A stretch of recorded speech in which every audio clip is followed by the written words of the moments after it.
Sveiki visi. Tai šiandien noriu padaryti tokius kaip mokymus, kaip pristatyti temą, daugiau pakalbėti apie menkę. Tai yra pagrindinė žaliava, ar ne, kurią naudoja būtent mūsų gamintojas Ecology. Balanso aliejuose būtent naudojama yra tik tai menkė. Tai šiandien noriu supažindinti šiek tiek plačiau, kodėl būtent menkė, kodėl ne kitos žuvis ir kuo menkė galbūt išsiskiria iš kitų žuvų. Nes manau tikrai dažnai tenka susidurti, kad tiesiog dirbant mums kaip konsultantams ar ne savo darbą tenka dažnai lyginti įvairius skirtingus žuvų taukus, lyginti žaliavas. Tai tiesiog bendram supratimui šiandien noriu pasidalinti daugiau informacijos. Aš esu Edita, kas manęs dar nepažįstat, tai susipažinkit. Na ir kas dabar ta menkė, ar ne? Pradėkime nuo to, kad apskritai omega 3 rinka yra viena didžiausių pasaulyje ir iš tiesų kasmet ji labai stipriai auga. Tiesiog tas išaugęs poreikis žmonėms sveikatintis, daugėjant uždegiminių procesų tarp žmonių populiacijų, ar ne, neišvengiamai privertė žmonės sugrįžti atgal prie sveikatos ir ieškoti kažkokių tai sveikatos sprendimų. Ir daugybė atliktų mokslinių tyrimų jau, ar ne, apie omega 3 rūgštis, prie kurių prisidėjo ir, tarp kitko, mūsų profesorius Hognevikas, kuris tikrai padarė didžiulį indėlį, atlikdamas įvairius mokslinius tyrimus, kad įrodytų, kad omega 3 yra verta dėmesio maistinė medžiaga ir turėtų būti kaip naudojama kaip prevencinė priemonė, ar ne? Ką šiai dienai mes ir turim iš tikrųjų. Jau daugelis omega 3 naudoja kaip šalia kažkokią tai kombinaciją, šalia tam tikrų vaistų ar ne, farmakologinių priemonių, gydant tam tikras įvairias sveikatos problemas. Tai ir šiais laikais omega 3 yra suprantama jau kaip funkcinis maistas ar ne, ir vis daugiau gamintojų be abejo nori šokti į tą traukinį ir stengdamiesi patenkinti žmonių poreikius, siūlo įvairios formas, įvairių sudėčių, įvairių formulių, skirtingų žaliavų ar ne, omega 3 žuvų taukus. Ir guminukų pavidalu, ir kapsulėmis, ir skirtus įvairūs variantai. Žinoma, tobulėja gamybos procesai, kuriamos vis naujos formulės ar ne, atliekama vis daugiau naujų tyrimų jau atsiranda. Bet grįžkim, kaip sakau, atgal ir istoriškai visgi tradicinė žuvų taukų žaliava yra laikoma menkė. Viskas prasidėjo nuo menkės, tiksliau nuo menkės kepenų. Nes menkės mėsoje omega 3 riebalų praktiškai nėra, ten gal tik 1%. Visi tie rezervuarai omega 3 rūgščių yra būtent menkės kepenyse. Ir tik tai apie 10-20 tame tarpe procentų pasaulio gamintojų apskritai gamina produktus iš menkių kepenų. Visgi menkė tai yra brangi žaliava, kadangi tai yra ribotas ar ne žaliavos kiekis. Kitaip, pavyzdžiui, nei smulkios žuvis, kurios labai greitai atsinaujina, ten 1-2 metai ir jos labai greitai jų vėl pilna, ar ne? Su menkė yra šiek tiek sudėtingiau. Dėl to labai labai svarbu tie visi ir tvarumo sertifikavimai, ar ne? Ir pats tas gamybos procesas yra brangesnis ir sudėtingesnis, kadangi reikia atskirti menkės kepenis, jų nepažeidžiant ir tas rūgštis ar ne ištraukti ir visą kitą. Tai va, tai Ecology mūsų kompanija bendradarbiauja tik su tvarios žvejybos praktiką taikančiomis įmonėmis, kurios turi MSC GMP sertifikavimus. Tai mes žinome, kad Pharma Marine, ar ne? Ir labai mažai gamintojų apskritai pasaulyje turi MSC sertifikavimą. Dauguma renkasi FOSA sertifikavimą, ar ne? Bet visgi MSC sertifikavimas yra griežtesnis, lyginant visus kriterijus, ir jis taikomas išskirtinai laukinę žvejybą praktikuojant, kurie užsiima, ar ne, gamintojai laukinę žvejybą. Tuo tarpu FOS sertifikavimas apima ir laukinę žvejybą, ir ūkiuose auginamas žuvis žaliavą, ar ne? Tai dažnu atveju kompanijos, kurios renkasi FOS sertifikavimą, jis yra paprastesnis, lankstesnis, lengviau įgauti, bet tokie gamintojai dar iš tiesų turi įrodyti, ar jų žaliava yra iš ūkių, ar jų žaliava yra iš tiesų iš laukinių vandenų ar ne. Ir FOS neturi galimybės atsekti žuvies. Tuo tarpu MSC sertifikavimas leidžia tokią galimybę atsekti, kurioje vandenyno vietoje išties buvo gaudoma žaliava. Tai į ką orientuojasi ir Ecology, kad būtų MSC sertifikavimas, GMP sertifikavimas, ką ir turi Pharma Marine, ar ne? Tai yra viena griežčiausių apskritai laboratorijų pasaulyje, kurioje gaminami balanso aliejai mūsų. Toliau kalbant, kodėl Ecology renkasi tą menkę, ar ne? Kalbant apie menkę, tai ji gyvena šiauriniuose vandenyse ir jie yra vieni švariausių pasaulyje, ar ne? Todėl iš jų taukai yra natūraliai mažiau jau užteršti sunkiųjų metalų ar kitų teršalų lyginant su kitomis jūrinėmis žuvimis. Tai yra gamintojai, kurie netgi išvalymo nuo sunkiųjų metalų nenaudoja, traktuodami tuo, remdamėsi tuo, kad tai yra švarių vandenų žuvis ir joje tų sunkiųjų metalų ir kitų dioksinų visokių, ar ne, kad natūraliai bus mažiau. Bet vėlgi, kad mažiau, tai dar nereiškia, kad visiškai jų nėra, ar ne? Įsivertinti reikėtų tą dalyką, kad šiais laikais ar yra pasaulyje vietų tikrai, kuriuose visiškai nebūtų tų sunkiųjų metalų, ar ne? Aš manau, kad vis tiek mūsų tas gyvenimo būdas, mūsų tas vartotojiškumas, ar ne, privedė prie to vis dėlto, kad sunkiųjų metalų yra, aš manau, visuose vandenyse, skiriasi be abejo tik tai koncentracija, ar ne? Ir per vidurį, va, tarp Islandijos ir Norvegijos, Grenlandijos jūrų po vandeniu yra kalnai, kurie iš ties yra labai svarbus žuvų mytybos grandiniai. Tai yra apskritai unikali tokia ekosistema, ar ne? Ir šiuose vandenyse be menkių gyvena ir kitos stambesnės žuvis skumbrės, taip pat rykliai. Tarp kitko, iš ryklių taip pat yra spaudžiamas aliejus. Ir jis irgi turi panašią omega-3 rūgščių spektrą panašų, ar ne, apie kurį vėliau papasakosiu. Taigi, žvejyba vyksta ištisus metus, tačiau didžiausias menkių gaudimo sezonas yra nuo rudens, ar ne? Nuo rudens iki pavasario. Rudenį menkės būna, kaip sakyt, stambiausiai, geriausiai įmitusios ir sukaupusios didžiausią kiekį būtent omega-3 rūgščių savo kepenyse. Ir dabar, kuo naudinga menkė? Yra pagrindiniai dalykai, kuo jie išsiskiria nuo kitų žuvų, ar ne? Tai mes jau tikriausiai esate tikrai girdėję, kad menkė yra didžiulis menkių kepenis. Aš kalbėsiu visą laiką apie menkių kepenis. Turėkite omeny ne apie menkės mėsą, bet apie menkių kepenis, kad vitamino D yra labai turtinga natūralaus vitamino D šaltinis, ar ne? Ir kaip matote, menkės mėsoje tai yra tik 1,25 mikrogramų vitamino D, tuo tarpu kepenų aliejų yra net 250 mikrogramų. Tai yra didžiulis kiekis čia 100 gramų aliejaus. Toliau lyginant su kitomis žuvimis, kaip pavyzdžiui, sardinėje, ančiuvėse, krilėse, matote, tie kiekiai tikrai nėra dideli. Tai sardinėje dar šiek tiek, lašišoje dar yra, bet kitose žuvise tie kiekiai tikrai yra kur kas mažesni, netgi matos va ir kreivėje labai aiškiai. Kitas vitaminas, kurio turi labai daug menkė savo kepenyse, tai yra vitaminas A, kuris, kaip žinome, svarbus iš tikrųjų daugeliui organizmo funkcijai, vat būtent yra imunitetui, odos ir akių sveikatai, ar ne? Ir 100 gramų menkių kepenų taukų gali būti iki, matot, kiekiai tai yra didžiuliai, nuo 9 000 iki 30 000 mikrogramų vitamino A. Be abejo, tai vėlgi priklauso nuo gamintojo, nuo žaliavos apdorojimas, kiek jo išlieka, tačiau jos natūraliai menkės turi šio vitamino. Ir būtent apskritai, nes jos kaupia kepenyse, kepenys kaupia riebaluose tirpius vitaminus. Lyginant su kitomis žuvimis, tai matot, pavyzdžiui, sardinės, ančiuvė ir ne, kiek turi savyje. Tai yra gerokai minimalūs kiekiai, lyginant su menkė. Čia jau 100 000 kartų mažiau.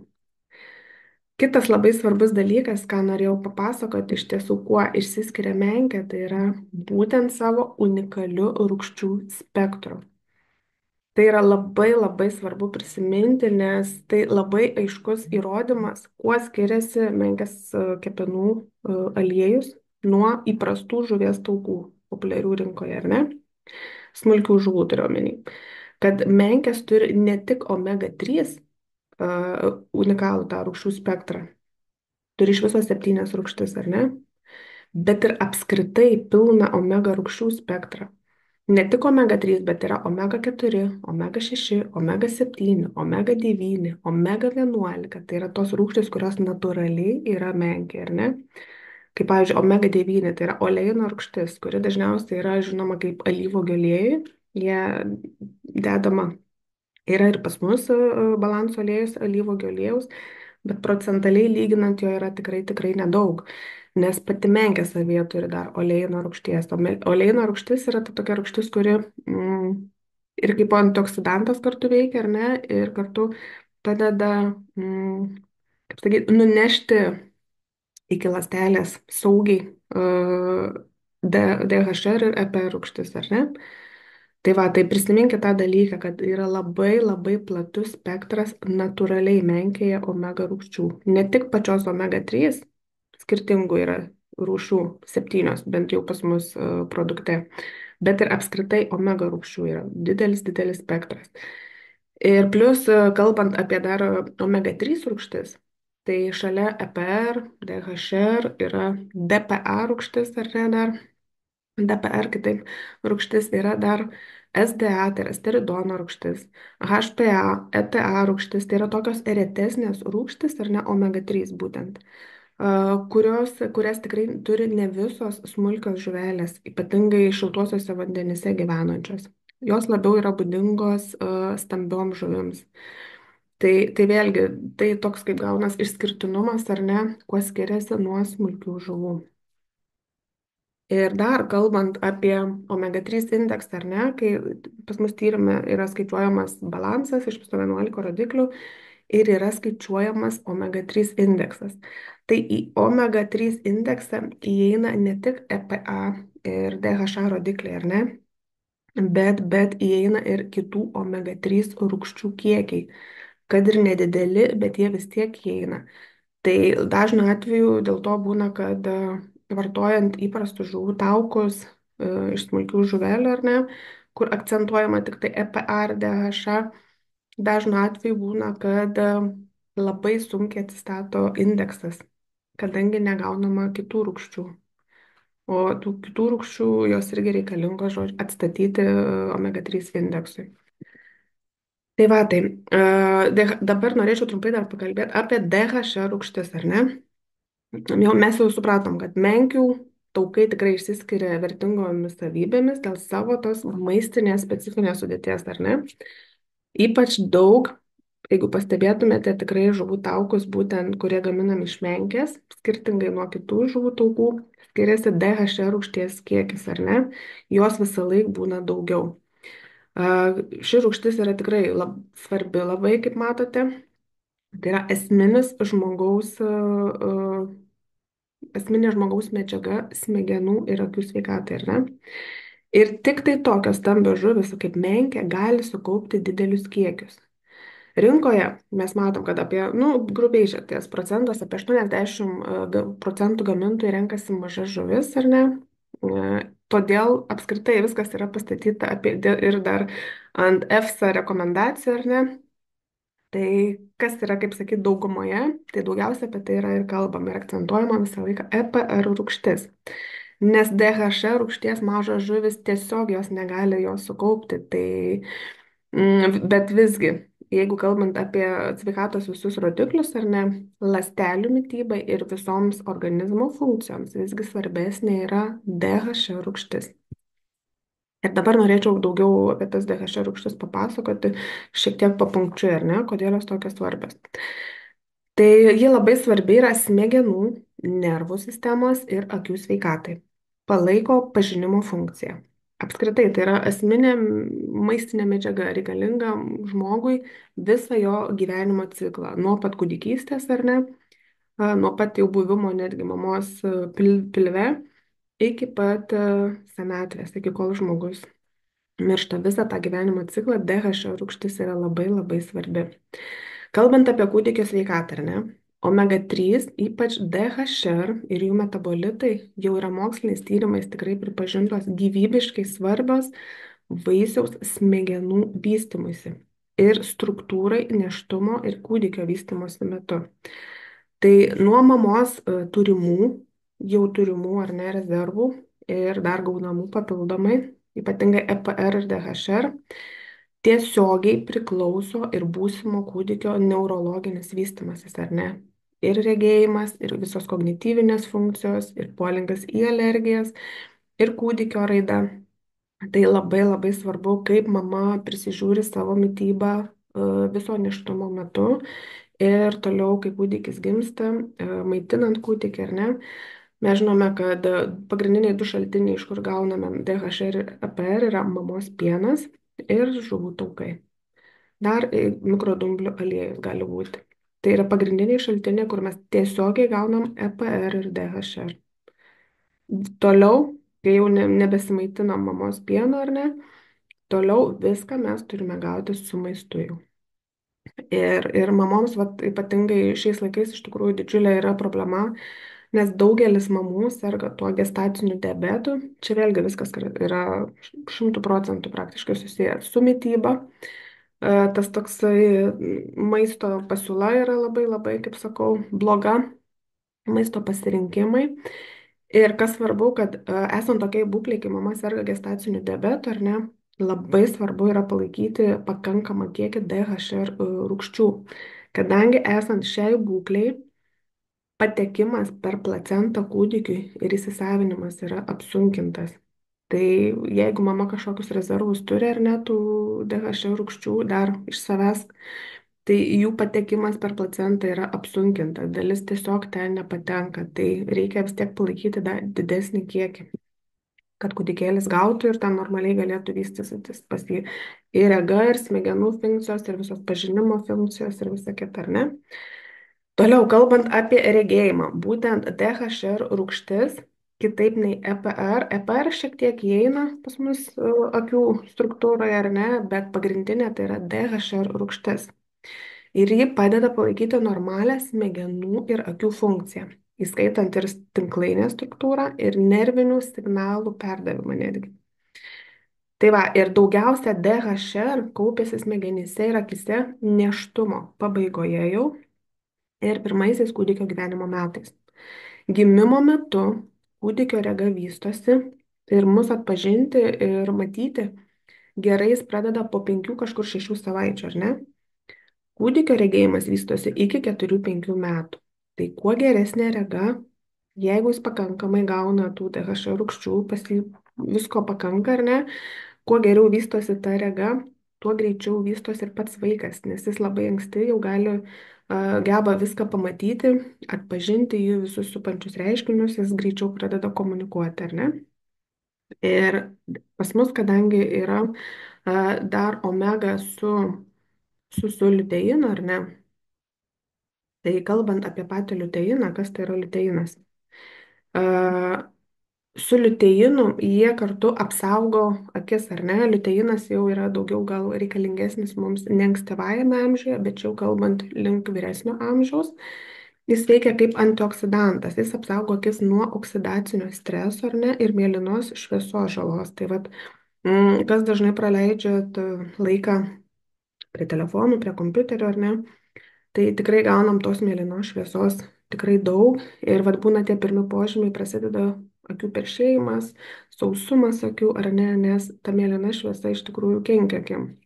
Nebent vat, dar kažkas naudojat akinius, ar ne, kurie ten būna su apsaugo nuo tos mėlynos šviesos.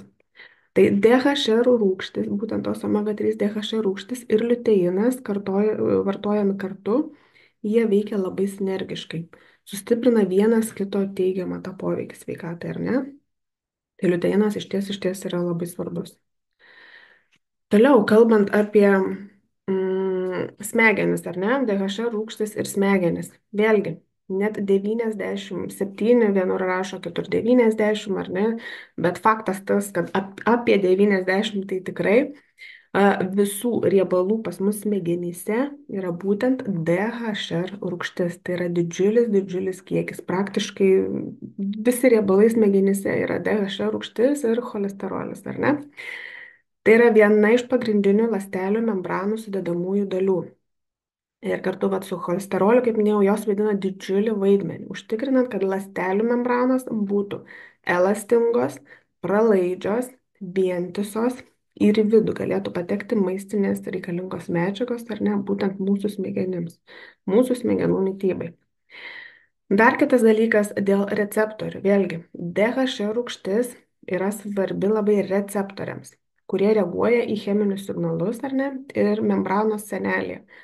Kuo daugiau yra DHR rūgšties, tuo tie receptoriai yra jautresni. Tuo greičiau vyksta cheminės reakcijos, ar ne, ląstelėje, nes labai greitai viskas sureaguoja. Tai čia vėlgi, kai kalbama yra apie cukrinį diabetą, ar ne, apie insulino, tas visas reakcijas, tai jeigu pakankamas kiekis yra DHR rūgščių, tai procesai vyksta daug, daug greičiau. Sureaguoja, ar ne, kaip sakyti, nėra to tokio uždelsto veikimo ląstelėje.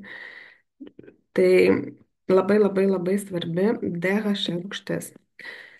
Tai va, iš tikrųjų ir apibendrinant būtų galima tiesiog pasakyti, kad tikrai menkių kepenys yra vertingas, ne tik omega 3 šaltinis, bet didžiausias vitamino D ir vitamino A šaltinis, ar ne? Ir kaip minėjau, turi tikrai unikalų ne tik omega 3 rūgščių spektrą, bet apskritai omega spektrą. Ir didelį kiekį būtent išskirtinai DHR rūgščių, kuris yra esminis žmogaus smegenų ir akių sveikatai. Ir be abejo, svarbus visoms organizmo funkcijoms. Tai menkės taukai yra ne tik vitaminų ir omega šaltinis, bet natūralus sprendimas geresnį sveikatą. Dėl grinumo, vertingų maistinių medžiagų kiekio ir lengvo pritaikymo mityboje, menkė neabejotinai yra žuvų taukų karalienė. Tai aš manau, kad jums šiek tiek jau pasidarė aiškiau, ar ne, kuo ta menkė ypatinga ir bus lengviau suprasti ir palyginti su kitomis žuvimis. Ir ką, gero klausimo. Jeigu bus kokių klausimų, tai visą laiką galite parašyti grupėje arba galite manęs asmeniškai paklausti, atsakysiu jums į klausimus. Iki.